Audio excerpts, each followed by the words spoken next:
And I want to kick us off with a poem.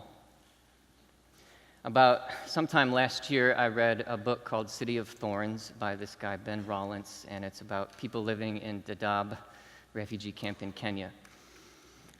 A few months after I read that book, the place where I work, we resettled a family that came from Dadaab camp, and it was really strange to find myself suddenly involved in their process. So this poem is called Arrival from Dadaab.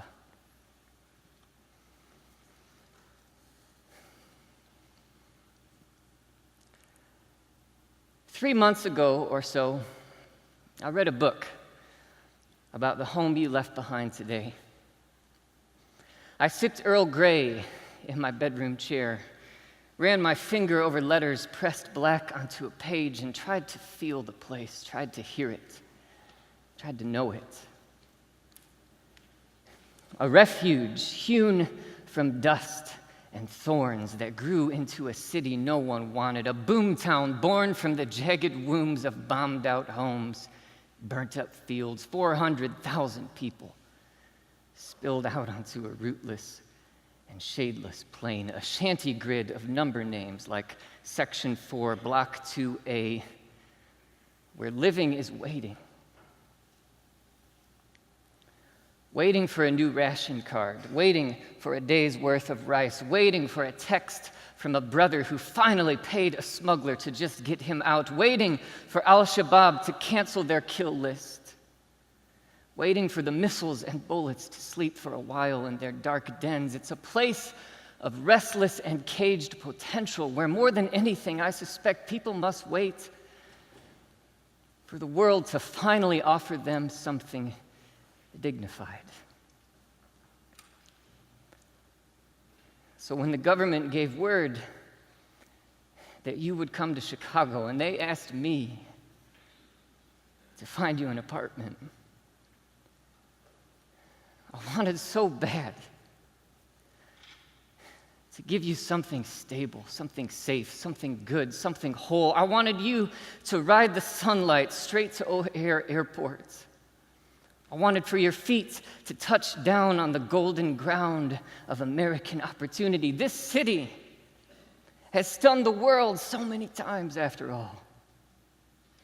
It reverses the flow of rivers, resurrects itself from flames. Our buildings were the first to scrape the base of the heavens, grain and coal, stone and steel. This city was built on dreams and a young nation's singing promise. But bullets sing here too. And some shadow of this city has always lived in wanton hunger. For decades, we have managed problem populations with walls and handouts and demeaning utopic visions. Those who build and own have always been ruthless, and poor newcomers have always been at their mercy, always.